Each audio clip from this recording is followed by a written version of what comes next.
Betches is the most powerful and influential media brand for women. Grew it, bootstrapped it, and exited for 7 figures. The internet culture was really all about how can you be perfect for your man. The three of us were like, no.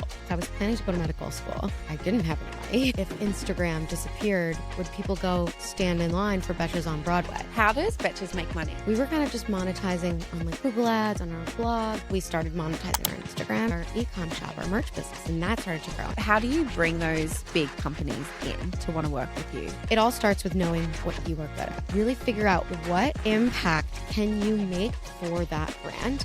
Look up on LinkedIn, who's the person who makes decisions. Have your elevator pitch. Why does this person gonna care about your message? Hey, business besties, welcome back to Female Founder World. It's Jasmine. I'm the host of the show and the person behind all things Female Founder World. Today, I'm chatting with Aleen Dreksler. She is the co-founder and CEO of Betches Media. Welcome. Thanks for having me. For people that don't know Betches, what are you doing?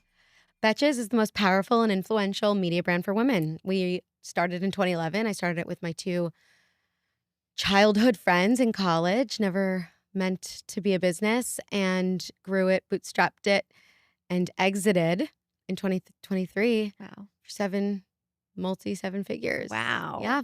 So, Incredible. but I'm still the CEO and scaling the business today. Okay, all of these things, like, it's so impressive. And Yep. there are so many things I want to cover with you. I want to talk about the early days of building a brand, getting traction. I want to talk about the state of building in the media space right now and your advice for getting attention and creating content online. Let's do We're it. going to talk about hiring. We're going to talk about bootstrapping and what happens after an acquisition. So these are all things we're going to cover. Let's do But it. let's start back in 2011. You started as a website, right? Yeah, blog. Okay, a blog. Yeah. Back in the day. Yeah, it was a blog. And After post after post, just Okay. one a day. How did you get started? Boy, it was 2011. So we were in college. We were seniors in college. Me and my two co-founders, Joanna and Sammy. At the time, they were just my friends.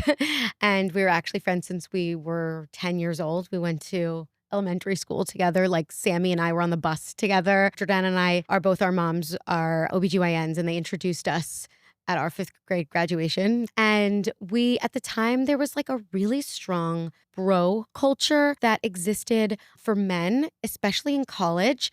And for women at the time, the internet culture was really all about how can you be perfect for your man? And it was all about being perfect, paired with the three of us were in a sorority, and everything we were hearing was also like, look cute for these frat parties. And the three of us were like, no, like absolutely not. It was like the antithesis of everything we believed in.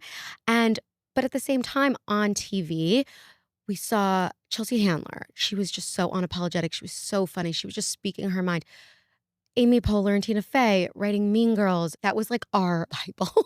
We loved it. And then there's the Mindy Kalings, and there were just so many women who were comedians or who were almost speaking their truth via humor. And that's what we related to. And we were like, that doesn't exist online. Let's start a blog, make fun of ourselves and our friends. Let's talk about how flawed we are, almost kind of like bros do. It's like a glorified culture. Let's do that for women. Let's call it Betches. And let's not tell anybody that it's us. And so we launched this blog totally as like a hobby. We were all creative. We were writing like a TV show also at the same time for just fun. I wanted to be a doctor. At the time I was pre-med. I studied pre-med. I graduated pre-med. Did not become a doctor. But it just went viral. Like it went viral on Facebook. People sharing it wall to wall. Like really, because like I said, it was anonymous. So I saw like one girl tagging her friend being like, is this you? How do you know me so well? Yeah, wow. This is the funniest thing I've ever read.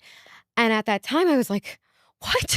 Like, I've never been to North Carolina. Why does this person think that I know them so well? And it just kind of became this phenomenon at that time. And it was funny because we were like, I'm not going to tell anybody that it's us because we want jobs. and we tried to understand like really why was it so popular? And what I now understand is that we were really describing what it was to be a woman at that time, a young girl. And not in a way that was condescending. Like we weren't telling anybody how to be. It was like, this is how we are, and let's make fun of ourselves.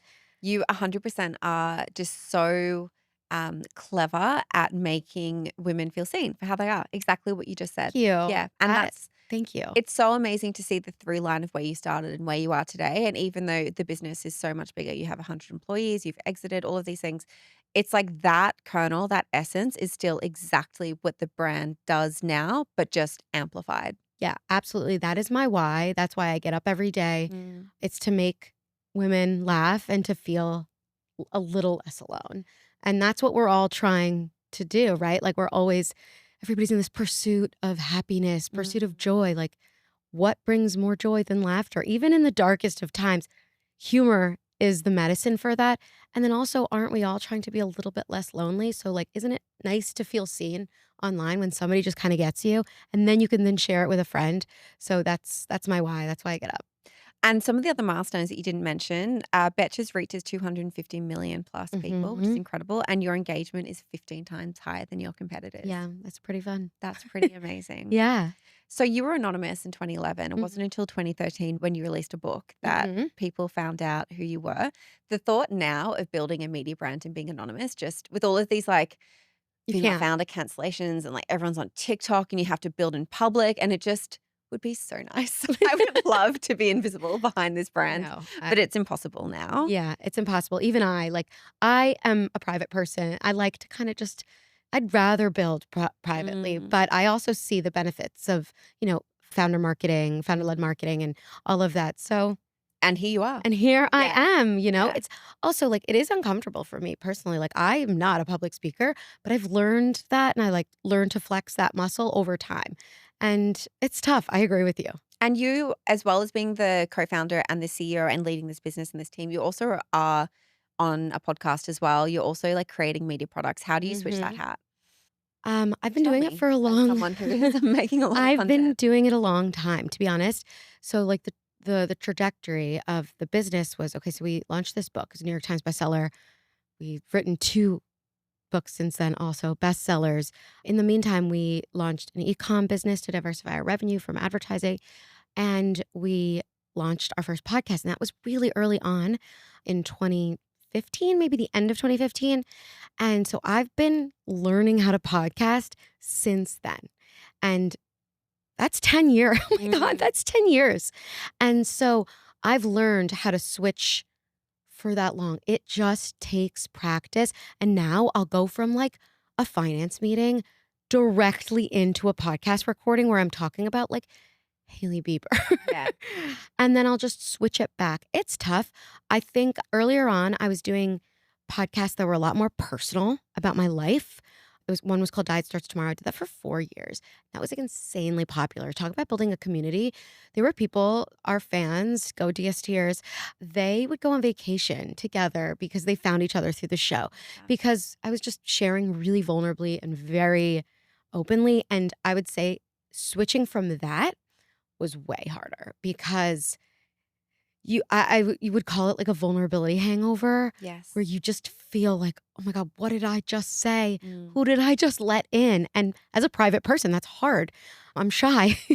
And it was tough, but now I've kind of pivoted away from that because I found that I couldn't show up to be the CEO that I needed to be while also feeling that way. So I've pivoted to being doing a little bit more surface level content like pop culture and friendships with my 2 co-founders. So that's our At Betches podcast, so that I can go from like finance to podcast, Haley Bieber to ops or growth.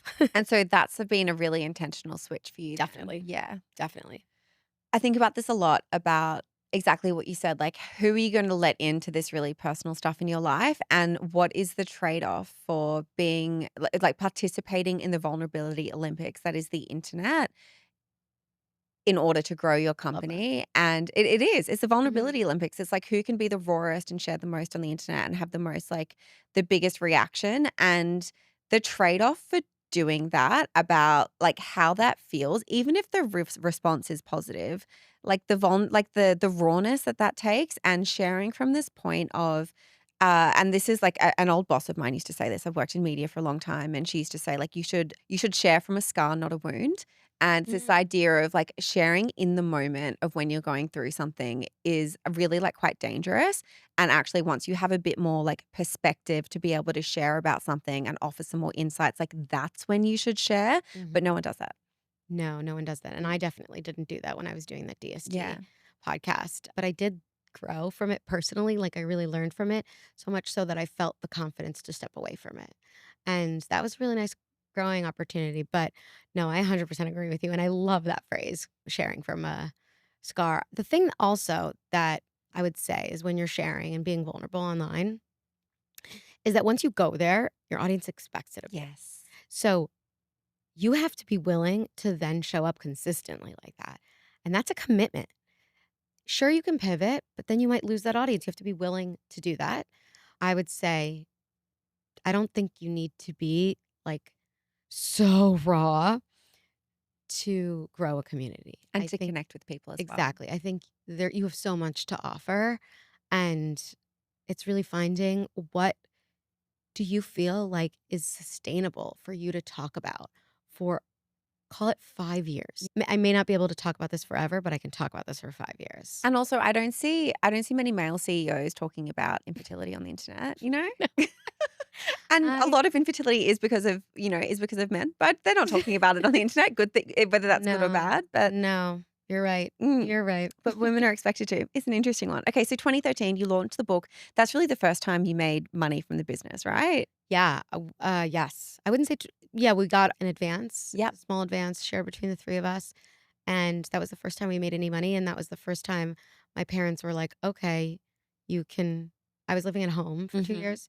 Again, like, I was planning to go to medical school, so I didn't have any money, and I was planning to spend like, go into debt after that to go to medical school, so I didn't have any money, so I asked my parents if I could just, like, live at home while I build this business. They were like, "Okay, but if you're gonna live in the city, you have to make your own money and then pay for that apartment." So, of course, I listened. I don't my parents are smart. Thankfully, I listened. And yeah, that was kind of the first time I was able to afford this apartment. It was like one of those fridges that were under the Mhm. counter and many, many floors of walk of stairs. I've had one of those. Yeah, we all do. We've got a pretty big gap to bridge now between getting acquired in 2023 and where you started the business.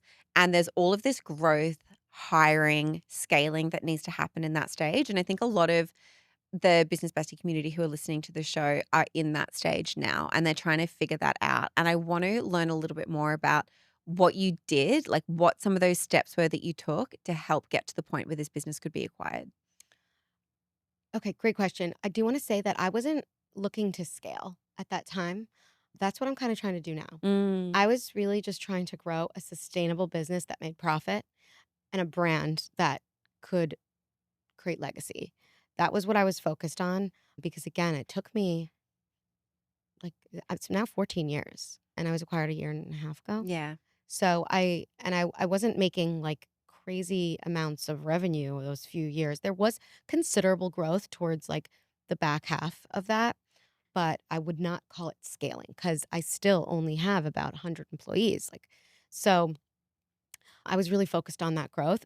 What I was also really conscious of growing is that I didn't want to create a brand that was centered around myself and my co-founders. Like that was a very conscious decision because we wanted it to live on its own and we knew that or at least I knew that for it to sell at some point, for it to be valuable, it needs to live without us.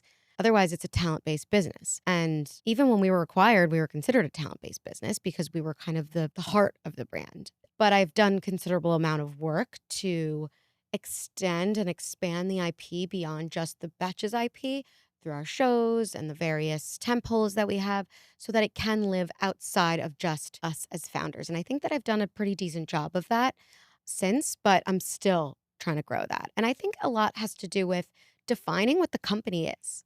So for me, the company was an entertainment brand.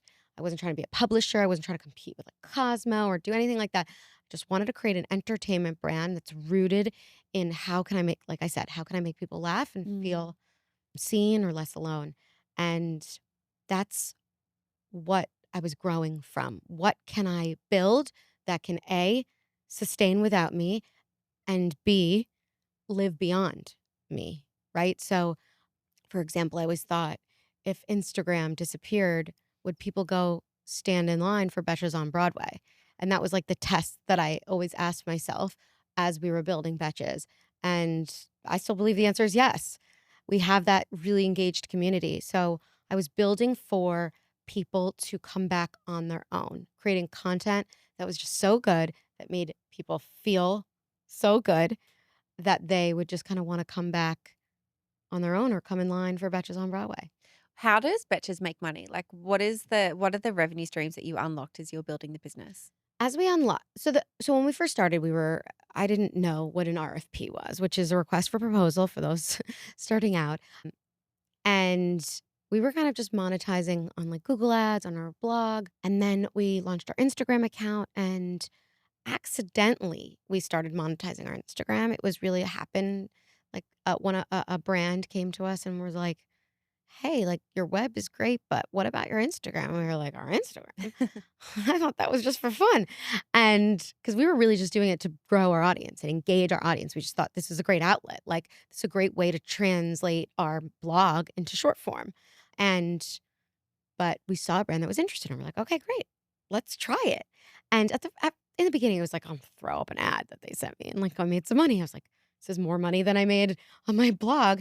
And in order to scale a website at that time, I knew I was not going to be able to afford that. I would have had to have raised money to Mm, scale that website, and I didn't wanna let anybody else in the business in terms of, like, investors who can, like, change the trajectory or the course of the future of the company and edit our creativity, our creative voice. So I was like, how can I sustain what we have without having to raise money or let anybody in? So I was like, okay, I'm not going to like build out this website that's going to compete again with the likes of the Cosmos. And I was also seeing what it meant to drive that kind of scale for an audience is that you had to spend a lot of money on paid media for you then that whole arbitrage game.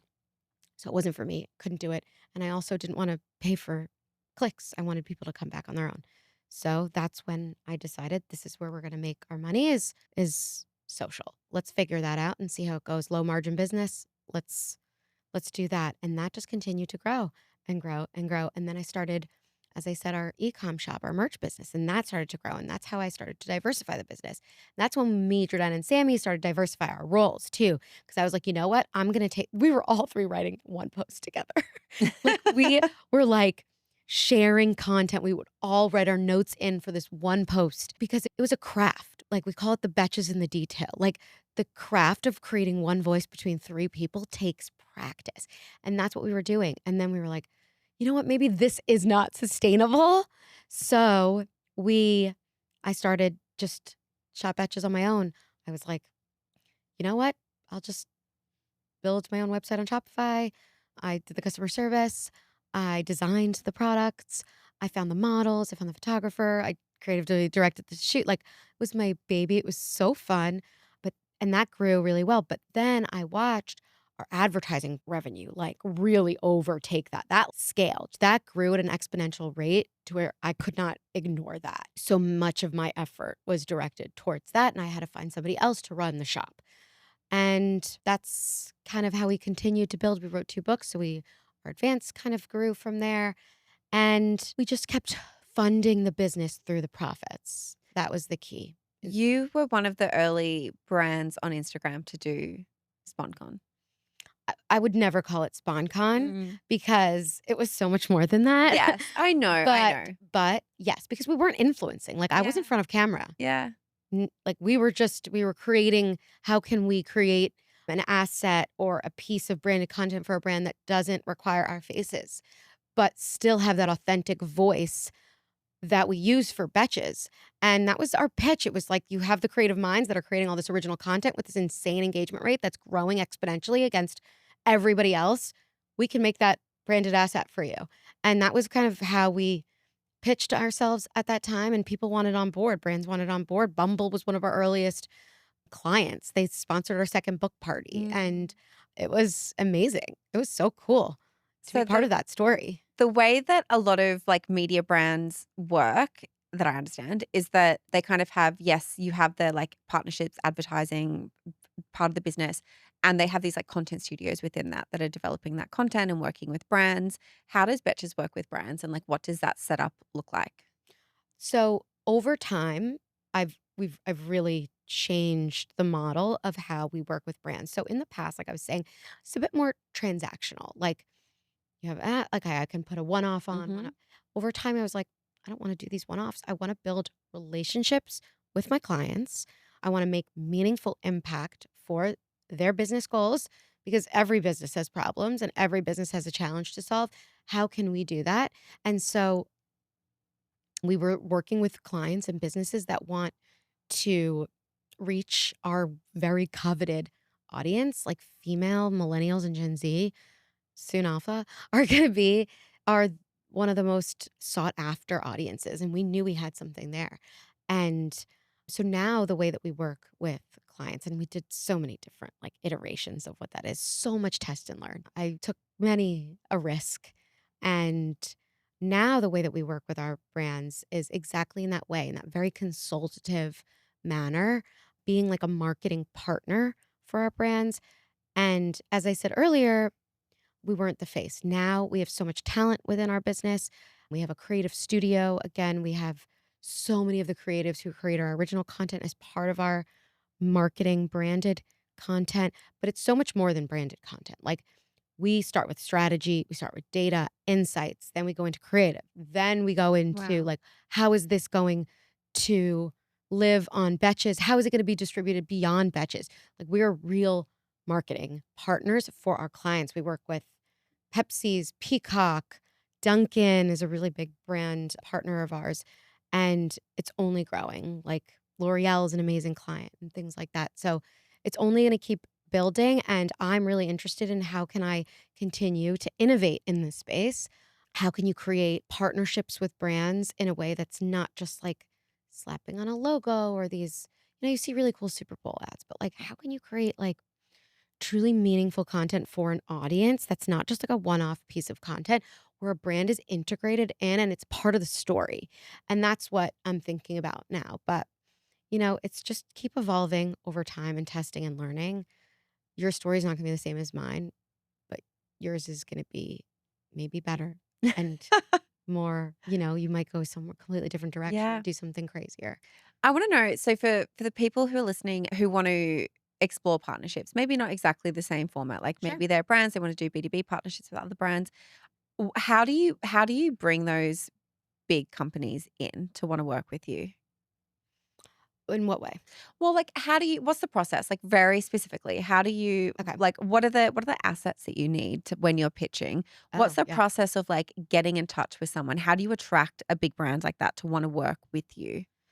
It depends, like, I have a sales team. Yeah. I didn't always have a sales Yeah, you team. didn't I always. didn't always have a sales team, and in the beginning, we were really lucky that brands were just kinda coming to us, like, that's and our challenge over a course of years was pivoting, like, from being where we have to be the proactive ones, otherwise we're Mhm. not gonna be able to grow. Like, we can't just wait for people to come to us, like, how lucky is that? That's gonna turn off one day. You need to learn the skill to go out and be proactive. So that was a big pivot for my business and, like, bringing on the people who knew how to do that. In terms of how do you do that? It all starts with knowing what you are good at. If you are not a salesperson, if you don't know how to speak, how to pitch yourself, there is no better salesperson though than a founder, I have to Yeah. say though. So, I would work on that pitch with somebody. Really figure out what impact can you make for that brand. A lot of people I see like pitching themselves is like, here's all the things that I have. But no, change it to here's all the things that I can do for you and the challenges that I can solve for you. And let's make something great together. That's the approach, I would say. How to go about that. So let's say you don't have a salesperson. Look up on LinkedIn who's the person who makes decisions. It's usually somebody on marketing, on brand, make a connection, be persistent, have your elevator pitch, and always think about that. Like, why does this person gonna care about your message? Make it the size of a tweet, like make it cute, small, maybe two tweets, whatever. And don't sound so sales pitchy. I find that when I sound really Mhm. salesy, doesn't work. So I go back to my roots. How do I sound authentic? How do I sound like a person, a human being speaking to another human being? And so I'll say something like, do you want me to do it? Yeah. Okay. Tell me, let's do it. I'll probably say like, "Hi, I'm the CEO and founder of I'm Aleen, the CEO and founder of Betches Media. If you've never heard of us, just ask any millennial or Gen Z woman, just trust me. And then I'll ask, like, would love to talk about what you have going on. Do research. So look at something that they're doing, take an insight that you would say, I see that you are XYZ. I'd love to support you in that. Mm. Here's what we have going on, or like really briefly, like we are creating a space for women to whatever, or whatever you're as an influencer or creator. What is your message? What are you doing for an audience? Pull out like a really key stat that's huge. Like I would say, I was like, we have the highest engagement rate on social. Like I would only say that one because no one's going to remember anything, right? They're going to see one thing and then go from there. Just go out and do as many of them. Then you need materials. Mhm. So they're probably going to ask, like, send me a deck. Your deck should be very short and it should have the most punchy things on there. It should say what your why is. It should show some brands you've worked with that are big, and don't overwhelm with stuff. That's also something that we had to pivot away from. We put all of this, all of these words on a page that I was like, I don't even want to read this about myself, let alone somebody who has to read so many pitches a day. That is such good insight. If you don't want to read it, they don't want to read it. And actually, that goes for everything you do. If you don't Literally. like the thing that you've created, even Yeah. if it's a deck, a piece of content, an email, if you wouldn't read it, don't put it out in the world. Trust your gut on that. Yes, totally. Don't do the things you think you should Yes, yes, do. yes. It comes off so forced and inauthentic. Do what you would want to do or read or listen to or whatever. Switching gears for a second, who was your first hire? Her name is Chloe. We're still in contact. We follow each other. She has a wonderful little boy. I hired her to help with Shop Betches. And then that evolved, as I said, like as a business, she evolved to be more of like a right hand. Mhm. She did a bit of everything, graduated from college. So she was like just looking for experience and she loved Betches. That was a key thing for finding somebody who was a fan, who loved what we did, who just kind of loved the product. And and then she moved on. And I was just proud of her. It's like, you were so monumental in this. It was our first hire. That was the scariest thing I ever had to do, was be responsible for somebody's life. Like, you're going into the world and you're gonna work for me and you're hoping that I could pay you every week. Like, that was terrifying. But we did it. Go Chloe. And yeah, it was really great. And then we just kind of slowly built. Like, we did not, like I said, we didn't raise any money. So I couldn't afford experts or people who've like had 15 years of experience. And so I just hired the people that I felt like had potential, that were green. I could, teach them.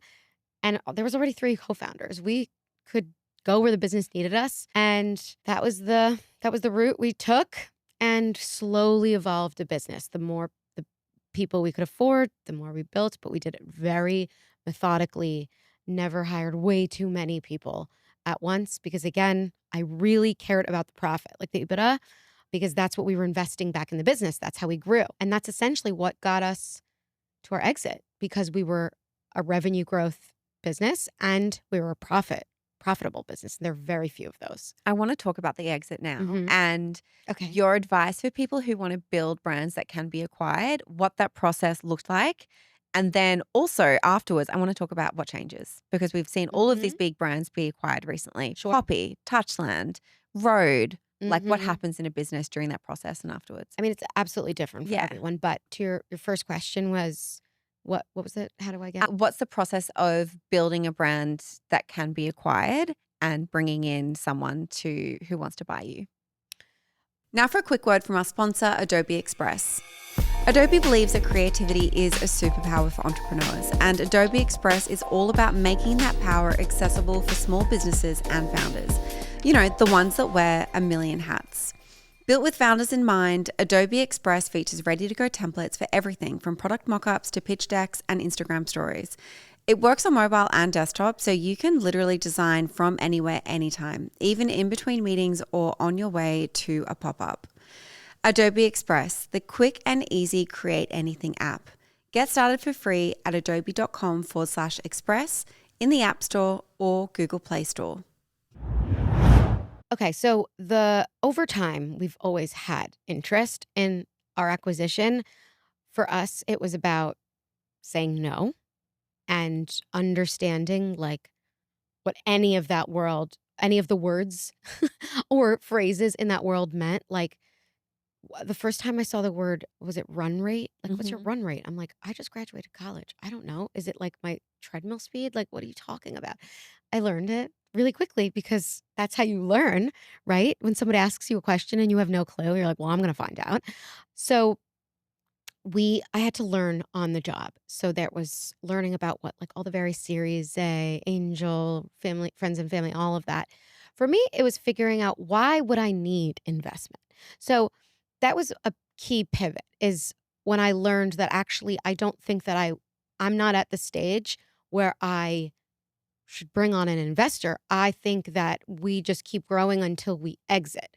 Because when you bring on an investor, you dilute your shares or you give your shares away, a piece of your shares, and then you have somebody in the business who has opinions on how to run that business. So the person you bring on really matters. You are marrying that person or that company, and you have to understand over time, and this is what I learned is like what is the difference between PE and VC and all that types of money, and what are the strings that come with that, because there are strings with like investor money.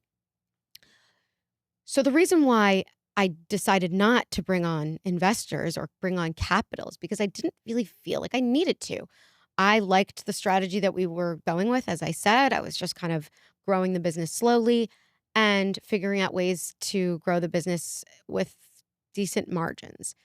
Say, though, I had a product that needed to be made and I yet didn't have the money to make it, that's a completely Mhm. different story. So that's when it would make sense to raise money and bring on investors and help grow the business. Carefully choose your investors, people who can give you actual strategy and support in building it, who can show you the ropes. But because content was my product, that is marketing. So it was free. Thank you, Instagram, right? Like, so it was easier. But how you build a business, if we're talking about a media business, do you want me to talk like Yeah, let's talk about media businesses. media business that grows to scale? Again, I believe there's nothing better than a profitable company. Mm. And so, how do you scale or grow a business that makes profit? And that's really understanding your finances or having somebody who can share with you what are your margins, what business will what business within your business will bring you the most profit, what types of products, what and then think about how do I make more of that? What's the most efficient way to make that product in a way that's great for your audience because the quality of your product is one of the most important things. You don't want to be selling shit out there. But I would say that growing a profitable business for me was what got the most interest all of those years and gave me the most leverage to sell my business and have a great exit and have incredible partners who are strategic and help me now scale the company because I'm the CEO of the business and I am taking the business into what I've always seen the vision for it. And I'm doing it with a partner that can help me. And a lot has been like really just strategic support, not even just like capital. It's been strategic support In in what way? because I was so focused on spending the money on the product and like the sales of it, Yeah. my ops, my like the back end part of it was super Still scrappy. scrappy, yeah. The whole thing was scrappy. I'm not lying. The thing was scrappy, and in reality, all things are scrappy. Like, if you're not scrappy, very It's hard to be profitable if you're not gonna be scrappy in the beginning. it's Yeah. hard to be, but also most businesses that are successful are scrappy. Mhm.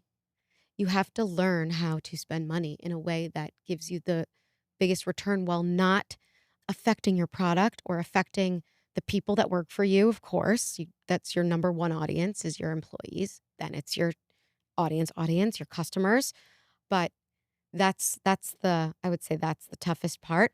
But now they're offering a lot of operational rigor on that back end and setting that foundation even stronger to allow us to scale. Like for you to scale, you need like an operating model that lends itself to scale. And what that means is systems and technology and processes, which is the most unsexy part of creating a business, but extremely vital to build something that can keep making more money.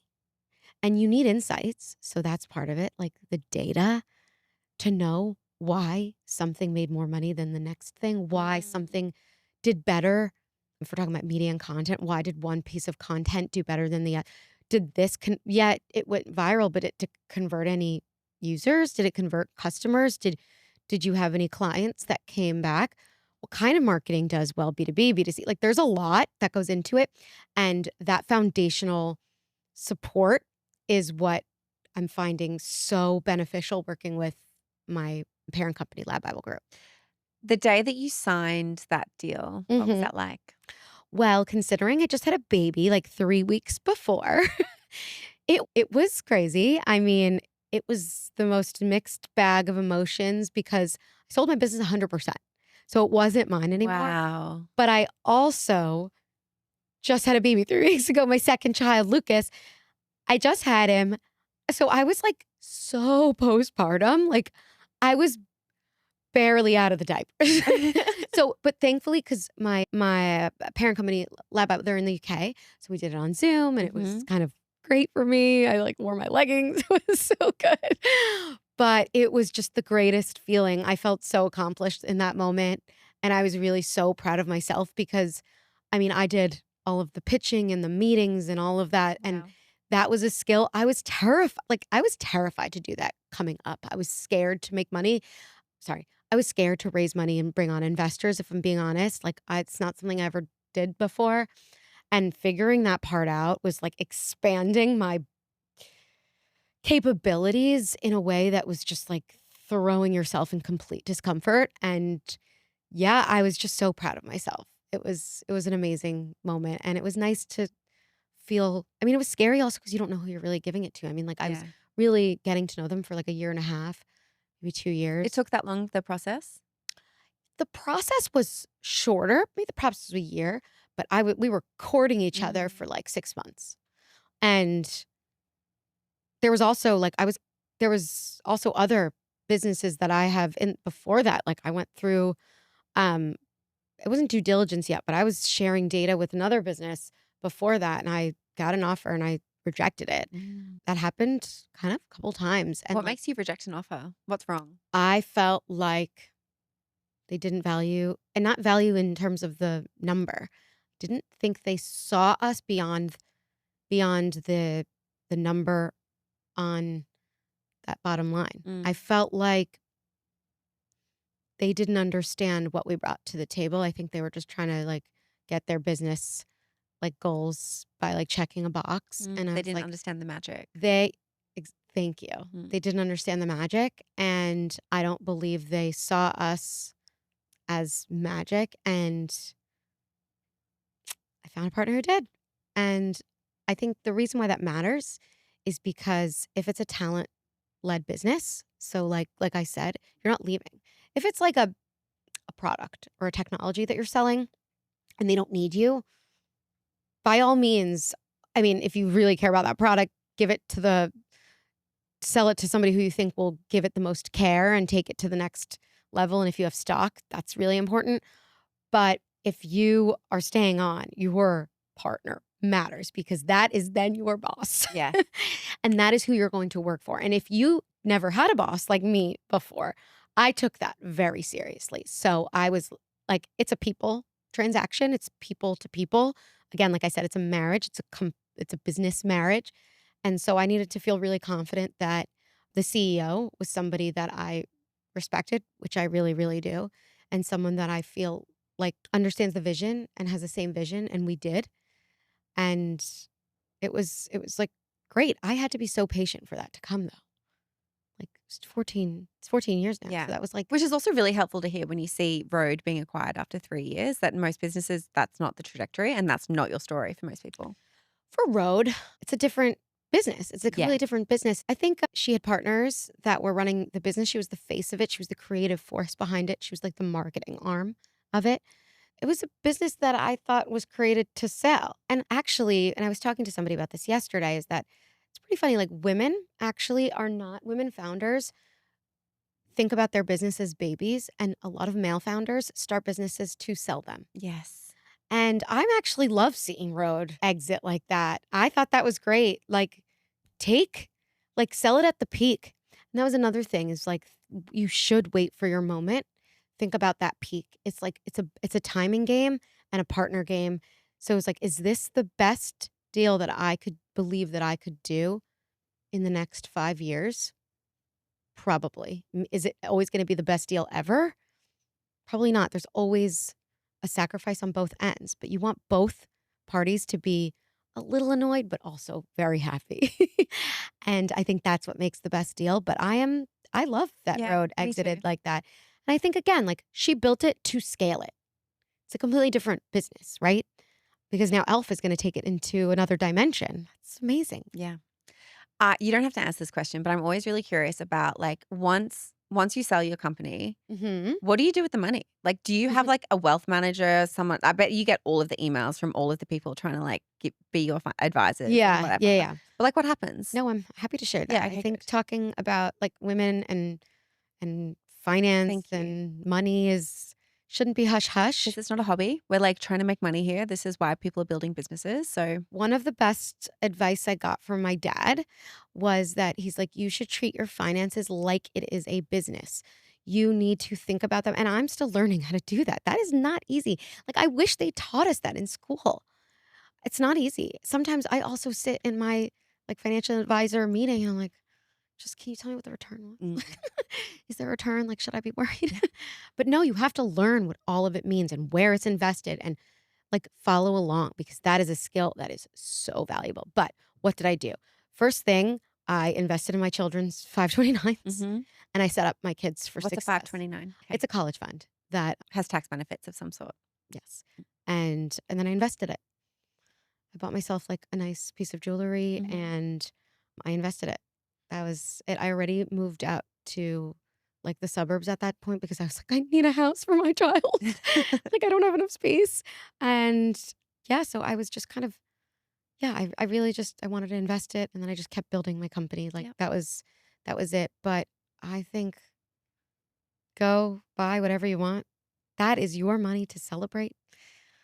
Do whatever you want with it. Don't spend it all in one day.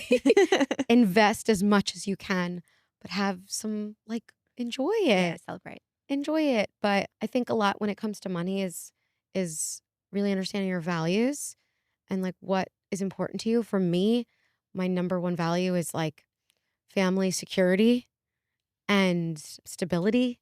My parents are I'm a first generation American. My parents came here with absolutely zero and I was born within 9 months of that. Wow. So, I watched them, you know, truly live the American dream. My mom became a doctor here. She had to go back to college and this is all she go to medical school. I moved like 10 times, maybe 7 times before I was 10 because we were going from like school, then she was going to medical school and we were building to what we could afford.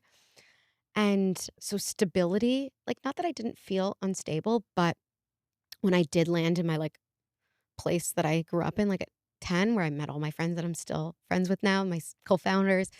My husband's also from the same high school, but I just believe in that like stability and like also independence. Like that's why my mom was a doctor. I was like, and that's you're basically running a business. It's the same thing. So that's why I kind of just went straight into investment. But look, I like to buy nice things too. What an incredible story and what an amazing thing to then be able to create for your family. Like Thank that must give you. you so much satisfaction to You have been saying it able to makes do me that. want to cry. So Yeah. yeah, it Yeah. is. It is really nice and it's really rewarding. And I sometimes think about it and I'm like, I am so I'm s- I was destined also to have a daughter. I just like knew I was going to have a daughter and I was like, I need to show her. Are you going to cry too? Yes.